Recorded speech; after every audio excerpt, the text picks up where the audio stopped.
Halo, selamat pagi, siang, dan malam. Kali ini kita akan bicara mengenai mata kuliah Blockchain Teknologi dan Token Ekonomi yang diajarkan di Prodi S1 MBTI, Fakultas Ekonomi dan Bisnis, Universitas Telkom. Saya Andrea Alamsyah, saya akan menjadi pengampu dari mata kuliah ini. Mata kuliah ini akan ada nanti 16 kali pertemuan dan sekitar 11 kali pertemuan aktivitas lab, ya. Nanti mata kuliah ini juga diisi dengan 4 domain expert dari industri, sehingga mahasiswa nanti bisa memahami bagaimana penggunaan teknologi blockchain dan bagaimana bisa menggiatkan inovasi di menggunakan tools yang kita sebut sebagai atau metodologi yang kita sebut sebagai token ekonomi. Jadi ini adalah course plan dari kuliah ini. Kita punya 16 kali pertemuan. Bisa dilihat mulai dari pengenalan blockchain, kemudian mengenai ide desentralisasi, ketiga mengenai aplikasi, keempat mengenai blockchain dengan relasinya dengan makroekonomi, ya. Kemudian kelima mengenai fundamental blockchain, keenam tentang blockchain versi 2 atau Ethereum. Kemudian kita belajar juga mengenai smart contract. Kemudian ada assessment, kemudian konsep tokenisasi, ide tokenomics, kemudian mungkin rekan-rekan sering mendengar mengenai digital asset atau NFT, ada di pertemuan ke-11, ke-12 mengenai konsep DAO, ya, Decentralized Autonomous Organization, kemudian 13 DeFi, Decentralized Finance yang kita sering lihat di fintech yang banyak ada ya saat ini. Kemudian kita bicara mengenai digital money dan uang dari bank sentral, ke-14 itu ya. Ke-15 mengenai masa depan blockchain, crypto aset, dan cryptocurrency. Sedangkan terakhir ada assessment, ya. Kemudian mengenai aktivitasnya juga kita banyak ya, bagaimana kita memahami bagaimana blockchain bekerja, kemudian bagaimana berinteraksi dengan wallet, mengenali cryptocurrency transaction ya, mengembangkan smart contract. Kemudian kita juga mereview ya beberapa proyek ide inovasi dari blockchain. Kemudian beberapa white paper dari proyek-proyek tersebut, bagaimana proyek itu bagus, apa saja membuat aspek proyek itu bernilai tinggi ya. Kita akan belajar di sana. Kemudian ke-8 itu mengenai proyek-proyek NFT, kita akan cek ya. Kita akan komparasi, kita akan lihat potensi-potensinya. Ke-9 mengenai bagaimana kita mahasiswa nanti punya skill ya untuk melihat bisnis proses yang tidak blockchain menjadi blockchainable ya. Kemudian ke-10 tentang DeFi project dan 11 tentang stablecoin dan uang digital ya. Nah, secara gambaran besar ya, blockchain itu sendiri nanti 16 kali pertemuan kita akan banyak sekali bicara lebih detail ya, karena ini kuliah 16 kali pertemuan, jadi banyak sekali yang kita explore. Penggunaan blockchain itu ada dua hal ya, dua hal besar ya. Yang pertama memang untuk productivity, artinya membantu proses bisnis ya di organisasi, termasuk di perusahaan-perusahaan ya, di bisnis di perusahaan bisnis gitu ya. Bagaimana lebih efisien, bagaimana lebih transparan, bagaimana lebih secure, bagaimana lebih menjaga privasi. Yang ini mungkin kita lihat hal ini tidak terlalu diperhatikan saat ini dengan adanya ekonomi berbasis AI ya. Sedangkan yang kedua yang menjadi fokus dari kuliah ini adalah mengenai inovasi ya. Bagaimana kita membuat produk atau services baru yang menggunakan blockchain sebagai backbone-nya. Ya, mungkin kita kenal namanya crypto aset. Kenapa crypto aset itu dibuat? Ya karena blockchain bisa menjamin bahwa aset digital yang dibuat itu nilainya akan tetap. Kemudian keberadaannya akan aman. Ya, kita tahu sendiri di era digital bagaimana banyak sekali attack, banyak sekali scam, banyak sekali usaha-usaha yang untuk keuntungan atau motif ekonomi, sehingga yang berkaitan dengan uang digital, aset digital itu adalah hal yang penting, apalagi kita di era digital ekonomi, semakin banyak interaksi interaksi ekonomi atau menggunakan media digital. Jadi kita harus punya teknologi yang bisa mensupport keamanan, privasi, transparansi, sehingga meningkatkan trust dan lain sebagainya. Ya, itu inovasi. Nah, inovasi ini saya tulis di situ ada crypto asset, ada initial coin offering, nanti kita akan bahas lebih detail ya, dan DAO dan lain sebagainya. Itu yang kita sebut sebagai ekonomi token. Ya, jadi ini yang porsinya lebih besar. Sedangkan yang di atas akan tetap dibahas juga penggunaan blockchain untuk supply chain dan lain sebagainya, tapi mungkin tidak terlalu besar ya. Nah, pada saat kita bicara mengenai blockchain, kita akan mulai awalnya dari hal yang sederhana, yaitu apa itu definisinya, bagaimana sejarahnya, dan bagaimana dia bekerja. Ya, nah ini kita awali dengan yang melahirkan blockchain pertama kali adalah Bitcoin. Ya, Bitcoin itu adalah uang digital yang menggunakan teknologi blockchain sebagai pendukung mekanismenya. Objektif dari pertemuan pertama ini adalah rekan-rekan mahasiswa nanti bisa memahami apa itu cryptocurrency dan apa kelebihan dan kekurangannya, kemudian sejarahnya Bitcoin, kemudian bagaimana Bitcoin bekerja, bagaimana Bitcoin digunakan saat ini, dan bagaimana proses mining. Ini hanya untuk pertemuan pertama ini aja, ya. Apa yang kita akan pelajari, apa itu cryptocurrency, sejarah Bitcoin, kemunculan Bitcoin, motivasinya apa, bagaimana Bitcoin bekerja, bagaimana mining itu bekerja, ya. Kemudian apa aspek global dari Bitcoin, termasuk Bitcoin dan hak asasi manusia, Bitcoin saat ini, kemudian mining industrinya, ya, dan apa impact Bitcoin untuk lingkungan, ya. Mengenai mining nanti kita bahas sendiri juga di bab selanjutnya. Nah, apa itu cryptocurrency? Cryptocurrency itu adalah uang atau uang digital, ya, currency digital, mata uang digital yang memang fungsinya seperti uang, yaitu sebagai media untuk pertukaran, ya. Kripto itu menggunakan kata kripto, kenapa? Karena menggunakan teknologi kriptografi. Teknologi kriptografi itu teknologi yang menjamin keamanan data dari pengirim sehingga penerima tidak mengalami gangguan. Ya, makanya di sini kriptografi teknologi untuk mengamankan dan memverifikasi transaksi itu apakah benar terjadi. Demikian juga untuk mengontrol bagaimana pembuatan unit currency baru. Jadi kalau kita bayangkan kita sehari-hari menggunakan uang, cryptocurrency, uang fisik ya. Nah, cryptocurrency itu ingin ya sesuai dengan fungsi uang fisik, tapi ini runningnya di digital. Ya, kalau di uang fisik ya sudah, kalau uangnya ada di dompet saya, ya itu uang saya.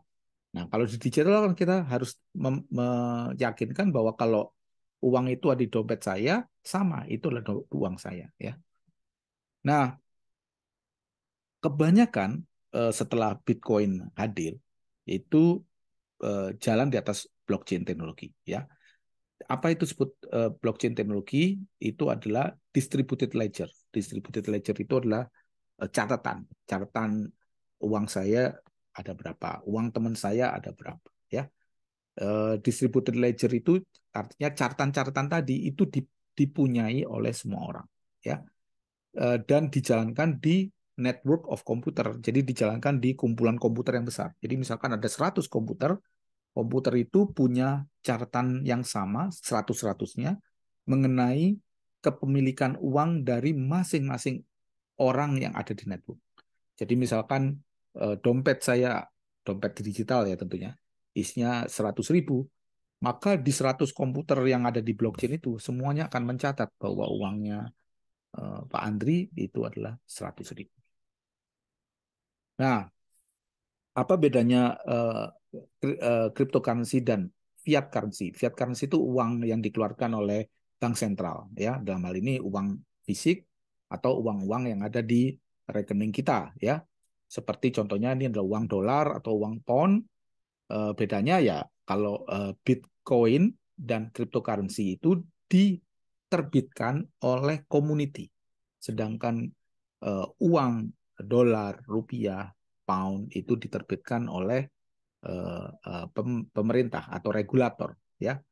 Sehingga karena diterbitkan oleh community, maka uang-uang ini cenderung lebih lebih imun, ya, lebih tidak bisa diintervensi, ya. Ya, kita kalau lihat aja, kalau community create something, apalagi di internet, ya, apalagi contohnya misalkan viral berita dan lain sebagainya, itu akan susah dikontrol, ya. Jadi tidak atau susah dikontrol dari campur tangan uh, central authority, atau dalam hal ini contohnya adalah pemerintah. Nah, bagaimana Bitcoin itu lahir? Ya, jadi tahun 2008 ada orang atau individu atau organisasi yang orangnya sampai sekarang nggak ketahuan siapa, mengeluarkan paper namanya Bitcoin, a peer-to-peer cash system. Saya tulis peer-to-peer electronic cash system. Jadi dia ceritakan ada cash elektronik atau digital yang peer-to-peer. Peer-to-peer itu artinya kalau saya menggunakan uang itu ditransfer dari orang satu ke orang lain itu secara peer-to-peer, tidak melalui medium atau orang tengah. Atau dalam hal ini misalkan saya transfer ke teman saya pakai uang uang uang dunia nyata, maka itu harus melalui bank, ya, dari bank saya transfer ke bank rekan saya. Nah, kalau peer to peer tidak, seperti uang cash. Saya kasih uang saya dari dompet saya ke dompet teman saya, di digital juga dilakukan di situ. Dompet digital saya langsung ke dompet digital teman saya, directly, direct, ya, nggak ada intermediate, nggak ada yang menyambungkan. Nah, ini yang kita sebut sebagai Bitcoin. Idenya sederhana, tapi bisa dilihat bahwa impact-nya luar biasa. Karena dengan sistem ini kita tidak perlu lagi lembaga sentral, ya, yang tentunya di dunia nyata walaupun banyak yang bagus, ya, tentunya akan rentan dari korup dan lain sebagainya, ya. Nah, pertanyaannya yang membuat paper itu Satoshi Nakamoto itu siapa? Itu tidak ketahuan sampai sekarang, ya. Mungkin ini adalah satu orang, mungkin juga kumpulan orang, dan ini masih terus diperdebatkan dan banyak sekali orang ngaku sebagai Satoshi Nakamoto, tapi tidak ada proof yang benar-benar kuat, ya. Satoshi Nakamoto ini buat paper, dan papernya itu sangat impactful sampai sekarang. Tentunya orang akan mencari-cari ini siapa dia, dan dia juga memegang banyak Bitcoin saat ini, ya. Jadi kita bisa orang kan kurius untuk melihat itu. Nah, ini ada pendapat mungkin Nakamoto adalah grup orang, kumpulan orang yang bekerja bersama-sama, ya, yang memang tujuannya untuk mendisrupsi keuangan global, karena selama ini eh, uang global itu dikontrol oleh sebagian kecil orang, banker, central bank dan lain sebagainya, dan sangat related dengan kondisi ekonomi dan dominasi ekonomi global, ya.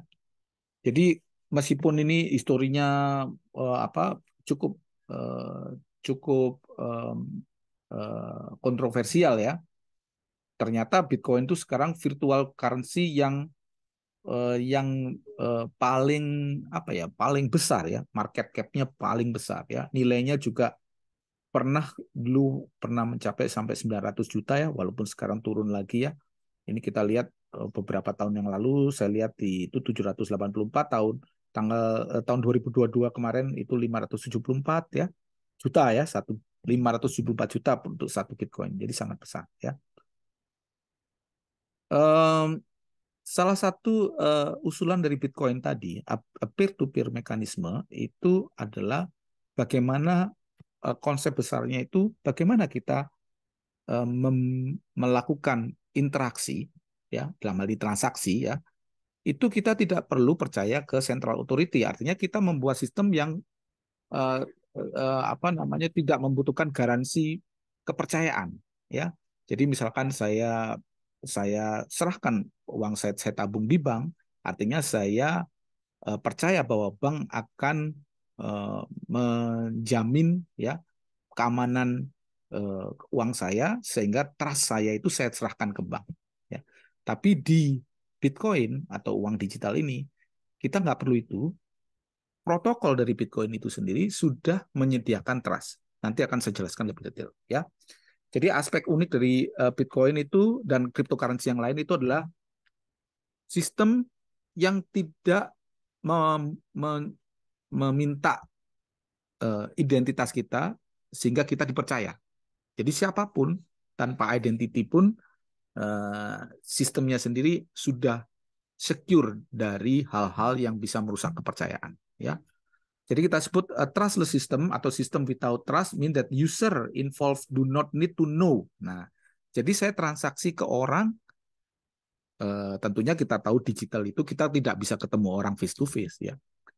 Saya nggak kenal seseorang di Rusia atau di Amerika, tapi saya tetap bisa membayar dan Bitcoin menjamin itu apa namanya orangnya itu ada dan akunnya itu ada dan uang saya akan nyampe atau saya sebaliknya saya bisa menerima uang tersebut dari orang yang punya dompet digital atau punya Bitcoin ya. Dan kata lain tidak ada entitas tunggal atau yang punya otoritas bahwa kamu akan percaya sama si B deh. Saya sudah jamin si B itu ada, nggak perlu itu ya. Jadi semua orang equal. Nah, ini adalah suatu hal yang baru dan suatu hal yang luar biasa karena ini melibatkan orang dalam skala besar ya. Bagaimana jutaan orang berinteraksi tanpa kita tahu, tapi kita bisa percaya ke protokolnya, ke sistemnya ya. Bagaimana itu caranya? Di sini dituliskan adalah adanya konsensus ya.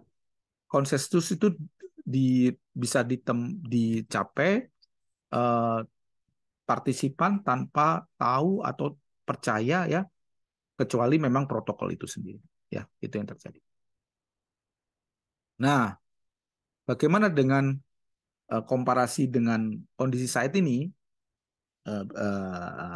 blockchain atau dalam hal ini tadi contohnya Bitcoin, pembayaran Bitcoin ya. Blockchain itu decentralized ya, jadi data kita ada di mana-mana ya, informasi kita ada di mana-mana ya, digitally distributed ya. Dan sekarang contohnya banking itu adalah centralized, bank yang punya data kita, bank yang bisa mengetahui atau menjamin trust kita ke sistem atau trust kita pada saat kita transaksi ya. Blockchain itu lebih stabil karena datanya itu sekali dicatat di blockchain itu tidak bisa berubah. Ini disebut sebagai immutability. Once we write, we cannot delete, ya. Dan once we write, ya, pada saat kita sekali kita tulis tidak bisa dirubah, tidak bisa di delete atau immutable, tidak bisa dirubah atau kita sebut sebagai tamper proof. Nah, nanti kita akan jelaskan lagi. Jadi ini karena tidak bisa berubah, tidak bisa di-delete, itu akan lebih secure dan rekornya akan lebih stable. Ya, sementara di sekarang ya, tiba-tiba uang kita hilang ya, walaupun itu jarang terjadi ya di bank. Ya bisa banyak terjadi, uang kita dicolong orang atau memang dari central authority-nya dalam hal ini bank punya kesalahan sehingga uang kita dicatatkan hilang dan kita susah kita apa nanti berhubungan langsung dengan central authority-nya ya. Yang ketiga adalah trustless tadi saya bilang, tidak perlu pihak ketiga untuk verify transaksi. Makanya tadi mendukung yang kita sebut sebagai peer to peer. Si A bayar langsung ke si B directly seperti kita membayar cash ya. Jadi peran intermediate akan di-cut dengan cukup signifikan.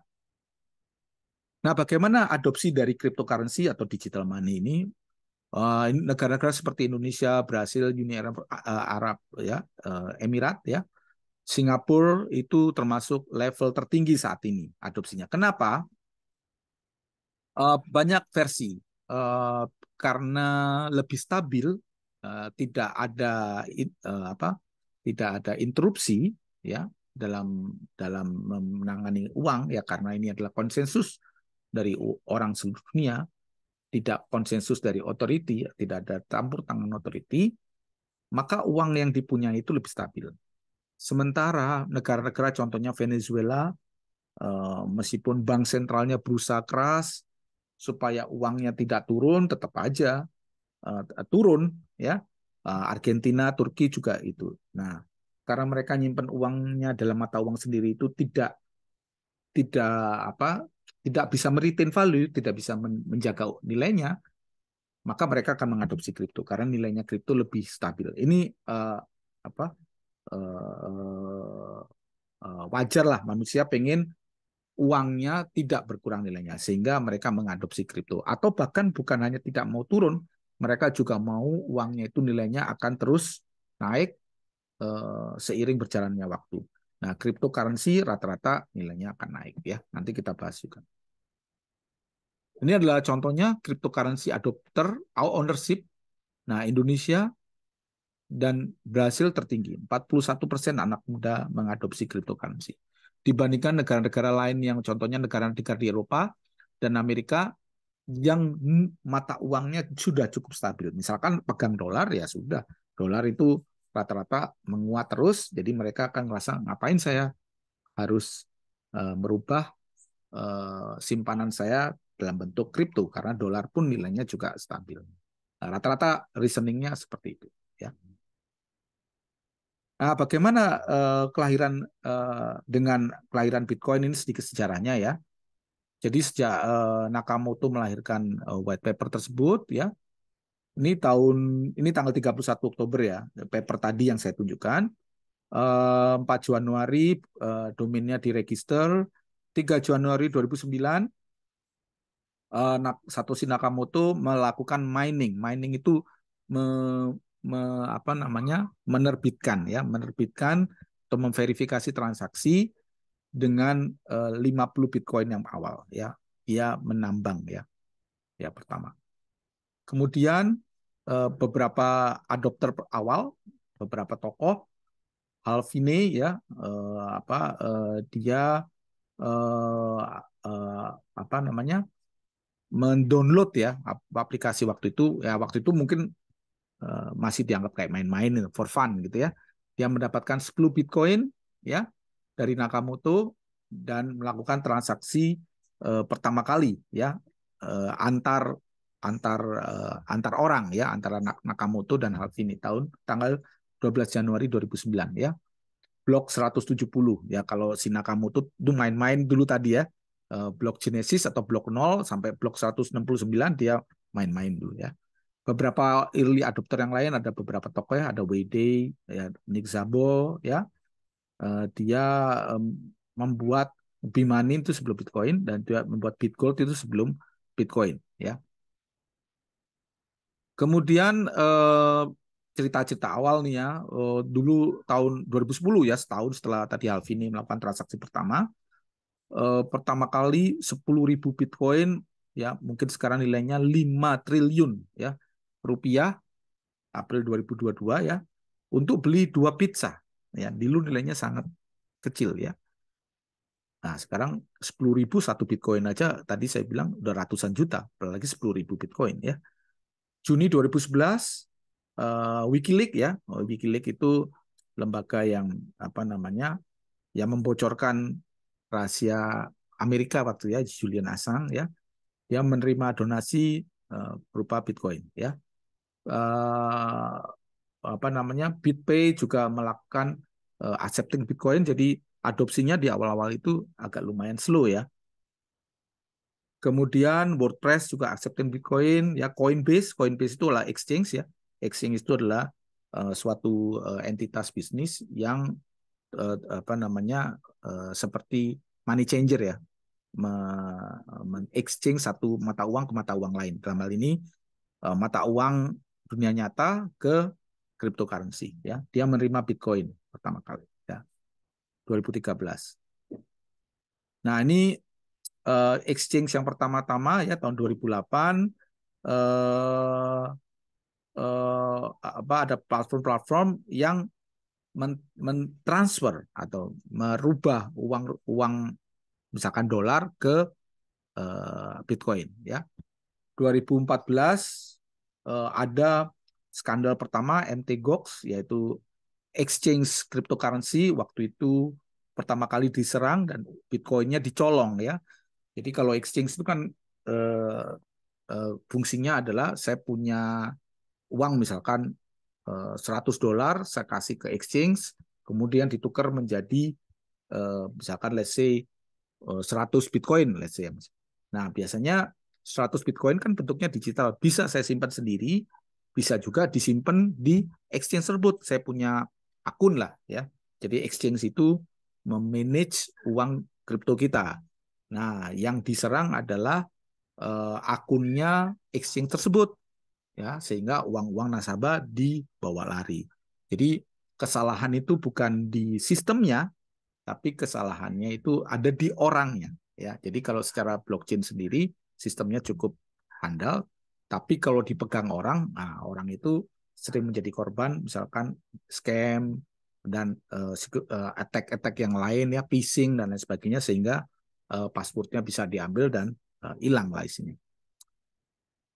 Oke, kemudian nah eh, tahun 2013 muncullah Ethereum ya. Ethereum itu Bitcoin blockchain versi 2 ya, perbaikan terhadap Bitcoin, karena kalau Bitcoin itu hanya untuk mencatat transaksi, nah Ethereum itu bisa untuk hal yang lebih besar lagi ya, karena dia punya nanti yang kita bahas yaitu mengenai smart contract ya. Kemudian ada crypto ICO lahir sekitar tahun 2017. Wah, ini luar biasa karena waktu itu kita starting project, kita harus membutuhkan funding. Nah, funding itu kita ajak banyak orang ya untuk staking. Staking itu punya punya ini ya, punya porsi ya di pembangunan project itu. In return mereka dapat token. Nah, ini namanya initial coin offering. Contohnya saya punya ide bisnis, saya nggak punya uang, saya publish, orang-orang funding saya dan orang-orang punya koinnya, dan koin itu fungsinya seperti saham ya. Nah, tapi prosesnya jauh lebih cepat ya, lebih lebih transparan ya, dibandingkan mungkin proses bisnis IPO ya yang biasa kita lihat. Nah, sekarang hari ini banyak sekali proyek kripto dengan fungsi macam-macam, nanti kita bahas juga. Nah, sekarang kita akan bicara bagaimana Bitcoin itu bekerja ya. Jadi kan tadi saya ceritakan mengenai distributed ledger yang isinya adalah catatan yang direplikasi, semua node punya, semua orang punya, semua komputer punya, di-share, dibagikan, dan tentunya synchronize. Jadi kalau misalkan catatan di semua komputer itu uang saya 100, semuanya juga harus 100. Let's say misalkan ada satu komputer yang mencatat uang saya masih 90. Maka dia akan mengalami synchronize dengan komputer lain dan dia akan mengambil catatan bahwa semuanya agree bahwa uang saya 100, maka dia akan adopsi dari 90 akan dirubah menjadi 100 ya. Nah, tentunya ini akan berlangsung across geographically different location ya. Ini di online sangat sangat bagus ya, karena kita nggak perlu physically dekat, tapi semuanya punya catatan sama. Nah, ini teknologi ini kita sebut peer-to-peer network dan juga algoritma konsensus. Konsensus itu maksudnya semua setuju bahwa uang saya 100 ya. Itu namanya konsensus ya. Ini membutuhkan replikasi di setiap titik. Nah ini adalah semacam burden atau hambatan buat blockchain karena semuanya harus melakukan sinkronisasi. Sinkronisasi itu adalah hal yang berat sebenarnya kalau di ilmu komputer, karena semuanya harus menyamakan rekodnya. Karakteristik dari distributed ledger itu semuanya catatan ada di peer-to-peer network ya, sehingga semuanya mereplikasi dan menyimpan catatan yang sama secara independen ya. Di kebayang kalau semuanya melihat, oh node-nya berapa nilainya, terus saya update, maka traffic di networknya itu akan sangat rame ya, padat ya. Makanya beban ke sistem lumayan besar untuk di blockchain. Nah, yang kedua adalah bagaimana mining itu bekerja. Nah, saya harus ceritakan dulu apa itu mining. Jadi, karena tadi saya transaksinya itu peer-to-peer dan tidak ada entitas yang memvalidasi transaksi, ya, tidak ada central authority, tidak ada bank, maka harus ada suatu proses untuk melakukan validasi transaksi yang kita sebut mining. Jadi gambarannya si A transfer ke si B, ya, maka yang memvalidasi transaksi tersebut adalah semua orang di dalam network, semua komputer di dalam network, ya.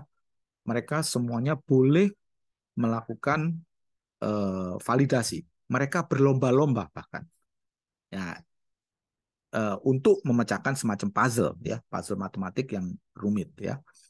Nah, yang menang itu akan mendapatkan reward. Rewardnya itu adalah Bitcoin baru. Nah, di sini kita bisa lihat penciptaan uang baru di Bitcoin itu adalah salah satunya dari reward tadi. Ya. Nah, orang yang menerima reward itu yang kita sebut miners. Ya, jadi miners itu kerjanya memvalidasi transaksi. Alasannya karena dia akan nanti dapat reward, ya, dapat reward ekonomi, nilai Bitcoin. Nah, kalau sudah transaksinya bisa dia validasi, miner itu apa namanya mendapatkan reward tadi, ya. Tapi proses mendapatkan reward itu tidak mudah karena dia harus berkompetisi dengan orang-orang lain, miners lain. Nah, gambarnya seperti ini. Misalkan Diana ingin bayar ke Bob menggunakan Bitcoin. Maka Diana itu punya private key, ya nanti saya akan ceritakan di walletnya, ya, di digital wallet dia punya private key yang dia apa namanya dia tanda tangan digital kan.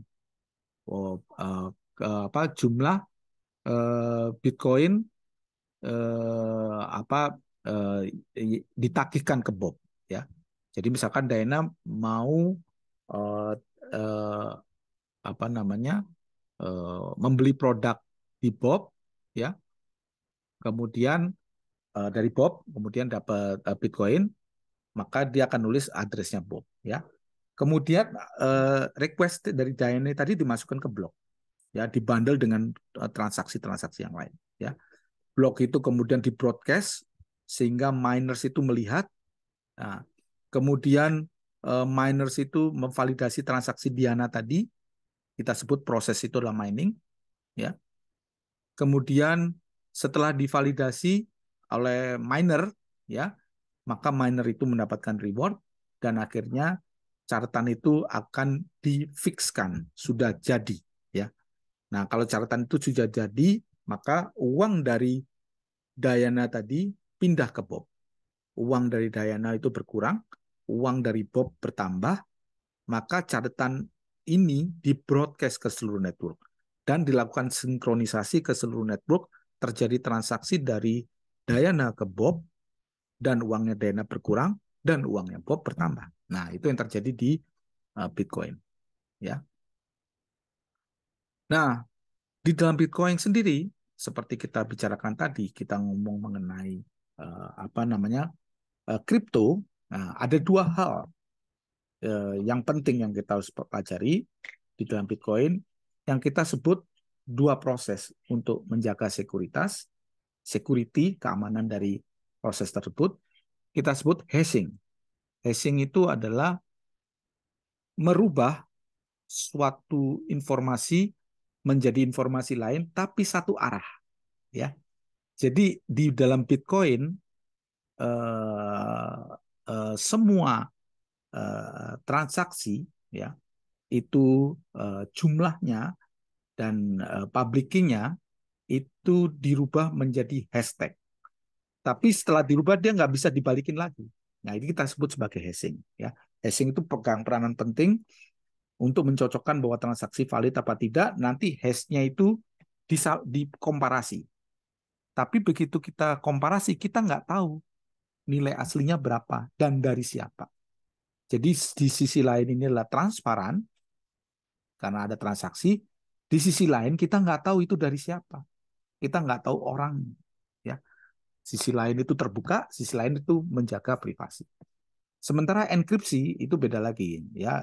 Enkripsi itu kalau kita lakukan encrypt, kita samarkan datanya, kita dapatkan yang sudah dienkrip, kita untuk baca lagi kita bisa balik ke data awalnya. Kita sebut sebagai enkripsi.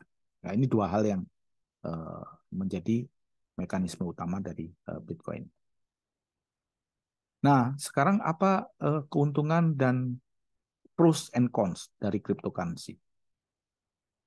Jadi kalau keuntungannya secara umum, ya cryptocurrency itu cepat, ya, dan straightforward karena peer-to-peer tadi, ya.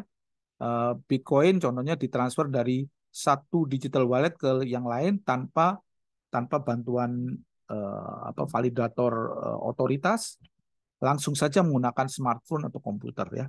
Simple, ya. Setiap transaksi di cryptocurrency itu dicatat dan bisa dilihat secara umum. Jadi kalau rekan-rekan bisa melihat transaksi-transaksi yang ada di Bitcoin itu kelihatan semua, ya.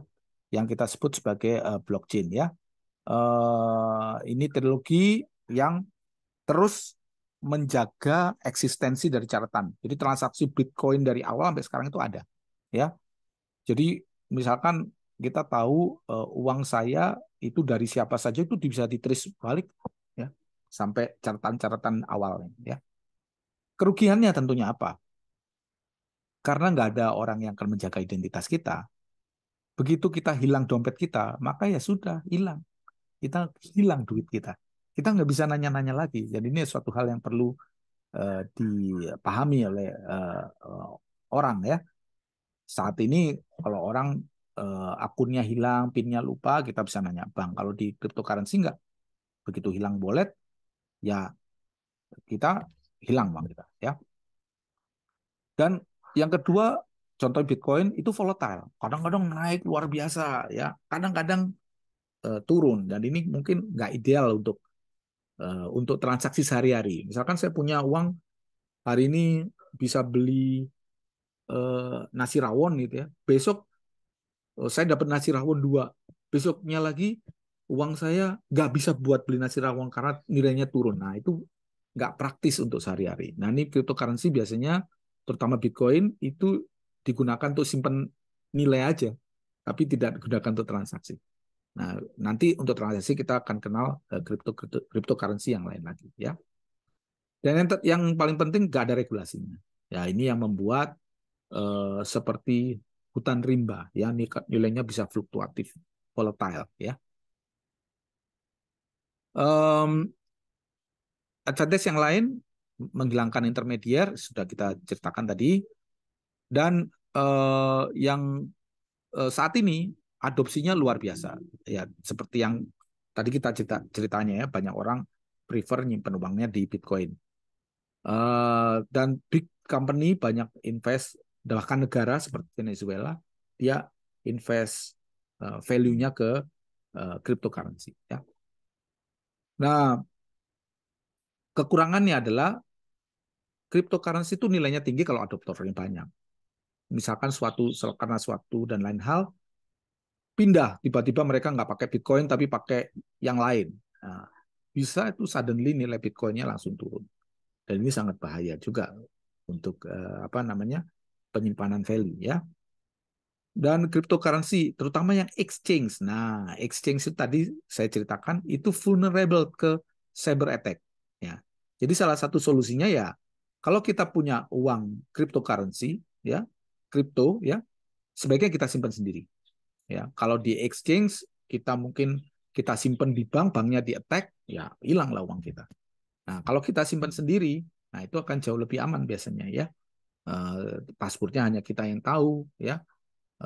Dan kita sendiri simpan secara offline misalkan, gitu, ya.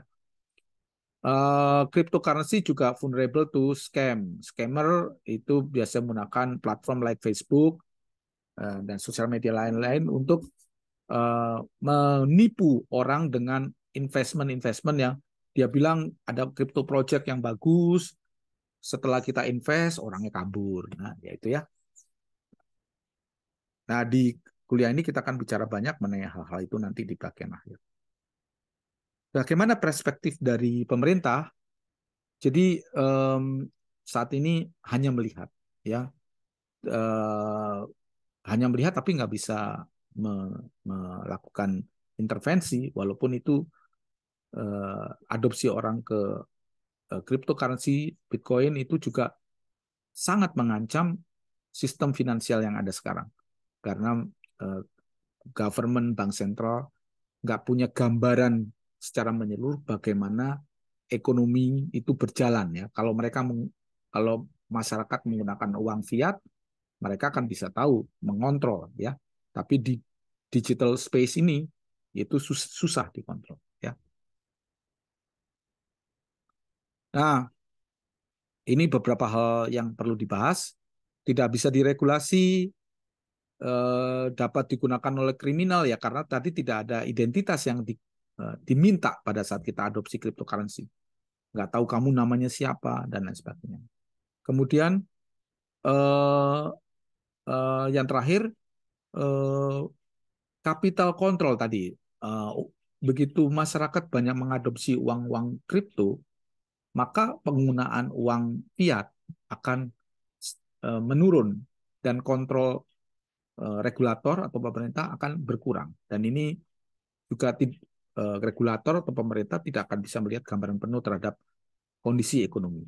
Ya.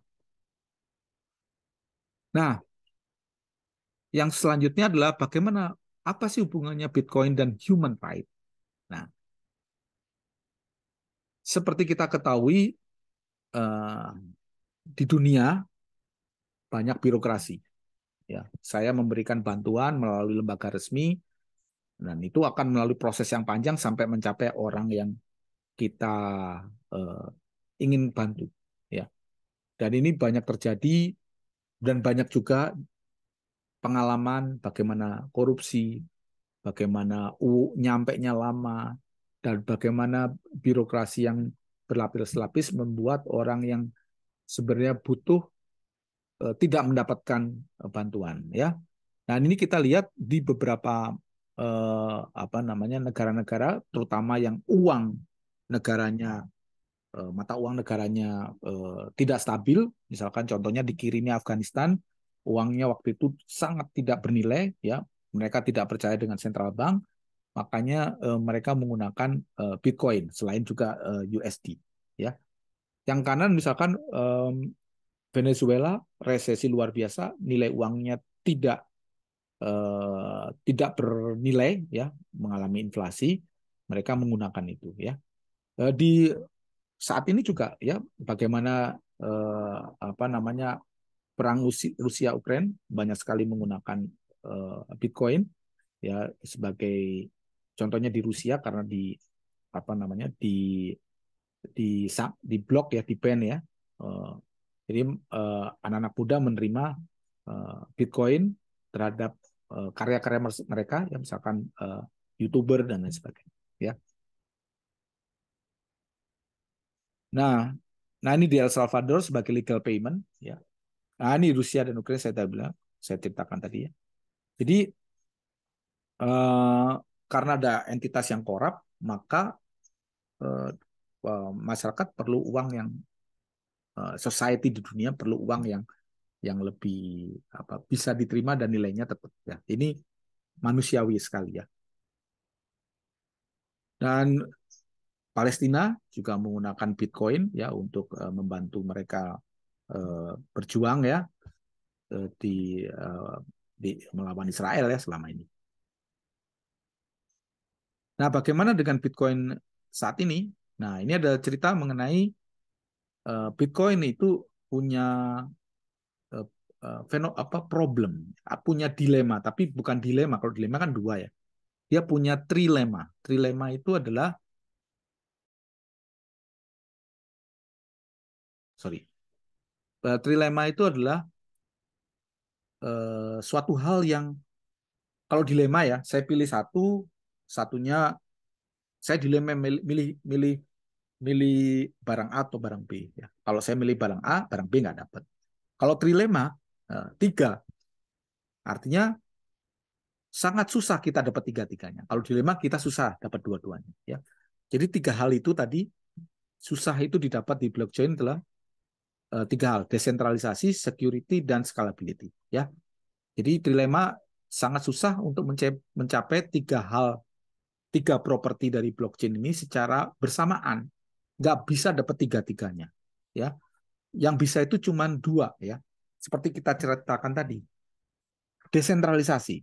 Ya, kalau desentralisasi itu artinya eh, security-nya itu bagus ya, karena untuk melakukan serangan dia harus merubah semua catatan yang ada di dalam komputer-komputer itu. Semakin desentral itu semakin bagus. Tapi kalau sentral, orang tinggal nyerang eh, apa namanya top hierarkinya ya, sehingga akan mudah jatuh, akan mudah terserang ya. Nah, tapi dengan desentralisasi itu maka akan susah dapat scalability. Scalability itu apa? Karena desentralisasi tadi adalah semua catatannya harus sama di dalam komputer itu, dalam semua komputer. Artinya networknya itu akan butuh kerja keras untuk menyamakan catatan. Nah, ini kan susah mencapai scalability. Scalability itulah kemampuan network untuk menghandle eh, transaksi dalam jumlah besar. Semakin besar, maka semakin berat kerja networknya karena sinkronisasi tadi. Jadi scalability itu sangat sulit dicapai di Bitcoin atau blockchain pada umumnya. Sehingga saat ini yang bisa berjalan itu hanya dua. Ya, contohnya kalau kita mau desentralisasi dan scalability sulit dicapai. Sehingga biasanya kalau scalability itu adalah sentral. Sehingga kalau sentral dan scalability bagus, ya kayak internet gitu ya, maka security-nya akan rendah. Ya, jadi banyak sekali project saat ini berusaha mengadres problem ini. Bisa nggak kita dapat tiga-tiganya secara bagus? Jadi blockchain baru itu muncul, yang satu menawarkan desentralisasi, yang selain menawarkan scalability, yaitu gambarannya kalau scalable, transaksi yang bisa diproses lebih banyak. Dan yang lain menawarkan security, jadi tiga hal yang uh, coba diselesaikan oleh project-project blockchain yang baru ya, penerus dari Bitcoin dan Ethereum ya. Nah, scalability itu bisa kelihatan contohnya di Bitcoin, dia nggak scalable ya, hanya 4,6 transaksi per second dengan maksimum hanya 7 transaksi per second. Dan kartu kredit misalkan Visa itu 1.700 transaksi per second ya. Dan ini jauh banget ya, lambat gitu Bitcoin itu. Ya, inilah problem pertama dari Bitcoin. Ya, tapi saat-saat ini sudah banyak address untuk masalah-masalah ini ya. Nah, salah satu untuk mengadres masalah itu kita gunakan layer 2. Jadi layer 1 tadi kita lihat ada transaksi, di mana ada sinkronisasi, kemudian ada miners, kemudian ada validasi. Nah, dengan menggunakan layer 2 itu mereka menggabungkan prosesnya ya. Nggak perlu satu-satu. Sehingga transaksinya berjalan lebih cepat dan fee transaction-nya lebih murah. Misalkan transaksi dari A ke B, dia tidak langsung dari A ke B dicatat di Bitcoin, tapi dia gabungkan dengan transaksi-transaksi lain. Sehingga hanya perlu sekali menuliskan ke Bitcoin-nya. Sehingga prosesnya lebih banyak, lebih cepat, dan lebih murah. Nah, ini yang kita sebut sebagai layer 2, yang di sini namanya contohnya adalah Lightning Network. Lightning Network menyelesaikan problem scalability tadi. Ada juga yang lain, misalkan Taproot juga menyelesaikan problem scalability ya. Uh, dan dia Taproot ini baru tahun 2021 ya, masih baru ya. Nah, ini tadi adalah histori dari Bitcoin, mulai keluarnya transaksi pertama, kemudian 2016 muncul solusi layer 2 supaya Bitcoin lebih scalable, kemudian trial, dan kemudian 2021 juga ada solusi-solusi baru untuk membuat Bitcoin lebih cepat, lebih murah, atau kata lainnya lebih scalable. Nah, tentunya kita nggak bisa lupa dengan peran miner tadi ya, yang memvalidasi transaksi. Dan ternyata di kenyataannya miner itu menjadi suatu industri sendiri ya, karena nilainya juga cukup besar seiring dengan naiknya nilai dari Bitcoin. Jadi rewardnya juga besar ya. Di banyak-banyak negara miner itu dikumpulkan ya dengan menggunakan listrik yang murah ya, karena butuh listrik ya untuk bersaing menyelesaikan puzzle tadi antar miner, sehingga butuh apa namanya tempat yang cukup sophisticated untuk mereka beroperasi. Dari hal listrik murah dan juga dari regulasi. Ya. Jadi untuk individu ya untuk menjadi miner saat ini susah. Jadi mereka biasa menggunakan mining pools, ratusan ribuan, puluhan ribu komputer jadi satu bersama-sama bekerja untuk menyelesaikan transaksi, menyelesaikan puzzle dan memvalidasi transaksi. Mereka menggunakan komputer GPU, ASIC, ya, komputer-komputer yang cukup canggih, ya. Dan cryptocurrency mining industry, baik Bitcoin, Ethereum itu nilainya ada 2 billion, 2 miliar dolar, ya, tahun 2022. Nah, tentunya ada perubahan besar ya, revolusi contohnya 2019 sampai 2021, Cina tiba-tiba dulu adalah biggest miner 75,5%, tiba-tiba di-ban. Ya, di negaranya nggak boleh ada mining industri. Dia tiba-tiba jadi nol. Ya. Sementara negara lain itu growth semua. Amerika growth, ya, Kazakhstan, Rusia, Kanada, Malaysia. Ya. Jadi mining industri tadi, bukan mining crypto industri, itu juga mengalami evolusi ke mana yang ramah regulasinya dan mana yang murah listriknya. Ya. Nah, ada satu istilah kita sebut sebagai hash rate. Ya, hash rate itu adalah ukuran mengenai kekuatan komputer yang dibutuhkan untuk memvalidasi transaksi. Di Bitcoin namanya adalah proof of work. Ya, proof of work itu kuat-kuatan komputer, ya, kuat-kuatan resource komputer. Sehingga tadi saya ceritakan dia butuh listrik yang banyak. Ya, dia memproses transaksi namanya hash rate. Jadi semakin tinggi hash rate-nya, maka komputer yang dibutuhkan itu semakin banyak, ya. Dan tentunya network-nya, puzzle-nya akan semakin sulit, network-nya akan semakin kuat, sehingga karena network-nya kuat, maka attack-nya itu makin kecil, bisa membongkar atau me, menghack, ya, menghack puzzle tersebut, ya. Kekuatan network-nya semakin luar biasa. Sementara kalau hash rate-nya turun, jadi kekuatan komputer yang dibutuhkan untuk memvalidasi transaksi lebih rendah. Nah, kalau lebih rendah, kesulitannya menjadi lebih ringan. Kalau kesulitannya lebih ringan, maka kemungkinan di-attack itu lebih mudah. Jadi ini adalah hubungannya antara hash rate dan keamanan, ya. Dan ini semua membutuhkan proof of work yang apa namanya tadi, miners bersaing untuk menyelesaikan puzzle. Nah, ini kita bicarakan mengenai proof of work.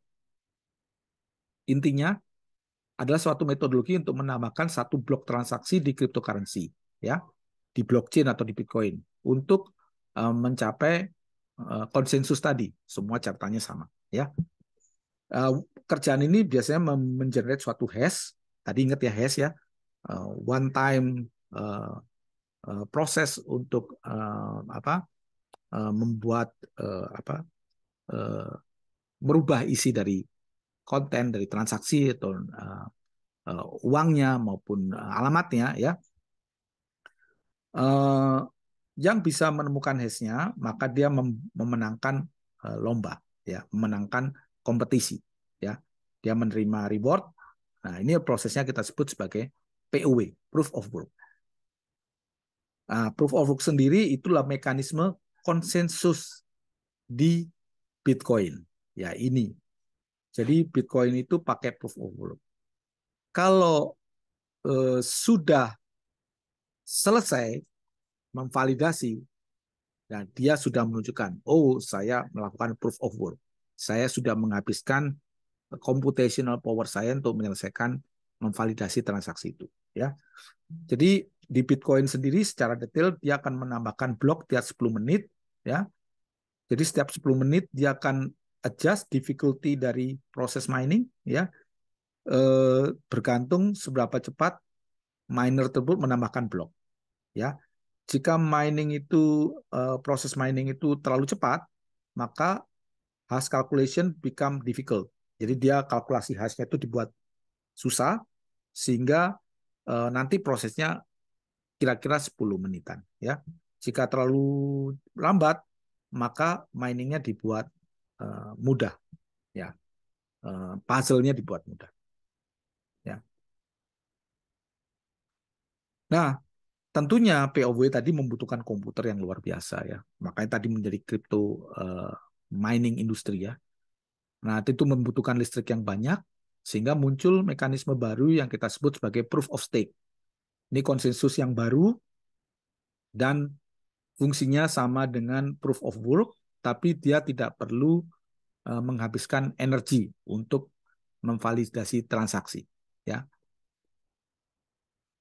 Dan proof of stake ini banyak sekali ininya apa namanya jenisnya, tapi pada umumnya prosesnya itu adalah banyak-banyakan kripto yang mereka punyai. Ya, misalkan saya kriptonya di dompet saya lebih besar, maka saya berhak melakukan validasi. Tapi saya bisa wakilkan ke orang lain kalau saya nggak mau melakukan validasi. Ini berdasarkan ide bahwa orang yang kriptonya paling besar itu adalah orang yang paling mendapatkan banyak kerugian kalau networknya nggak aman. Jadi mereka tentu punya motivasi supaya networknya itu aman, ya. Jadi mereka akan mempunyai hak lebih melakukan validasi. Nah ini prinsip kerja dari proof of stake.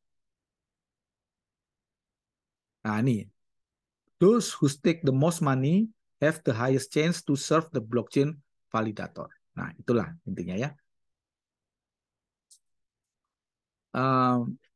Sama insentifnya seperti di proof of work tadi untuk orang yang melakukan validasi. Tentunya orang yang melakukan validasi nilai uangnya semakin lama semakin naik ya.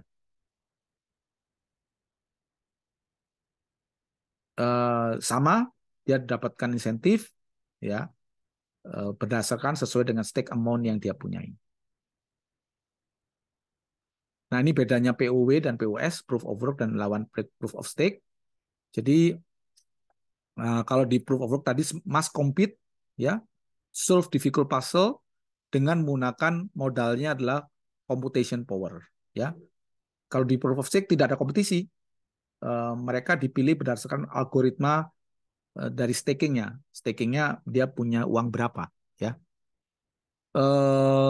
Untuk membuat blok yang salah atau melakukan serangan atau cheating,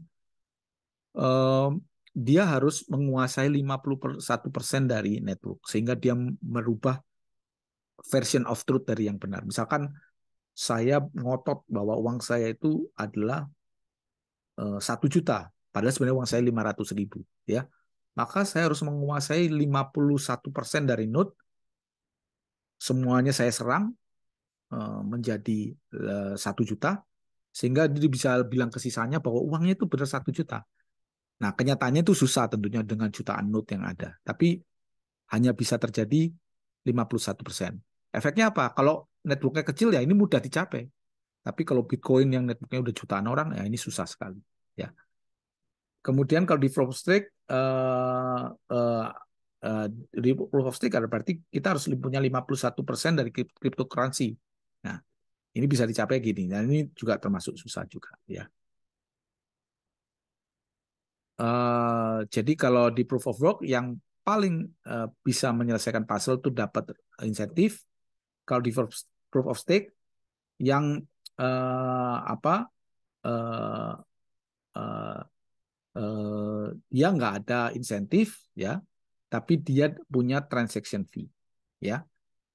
Nah beberapa blockchain rules-nya beda-beda tergantung blockchainnya ya. Kemudian bagaimana impact-nya ke environment ya. Jadi proof of stake itu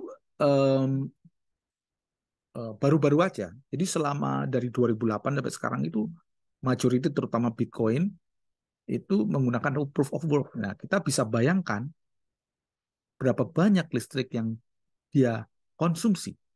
Tentunya ini akan impact ke lingkungan yang luar biasa. Apalagi most electricity itu burned by coal, ya, menggunakan batu bara, ya.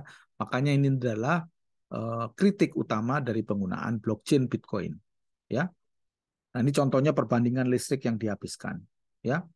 Nah, untuk itu maka solusi-solusi yang berdasarkan proof of stake itu menjadi lebih sustain lah saat ini, ya. Nah, ini demikian kuliah kita hari ini. Cukup panjang ya, cukup detail, tapi nanti akan kita ulang lagi mengenai teknologi blockchain di pertemuan-pertemuan selanjutnya, ya. Terima kasih dan sampai ketemu lagi di pertemuan selanjutnya.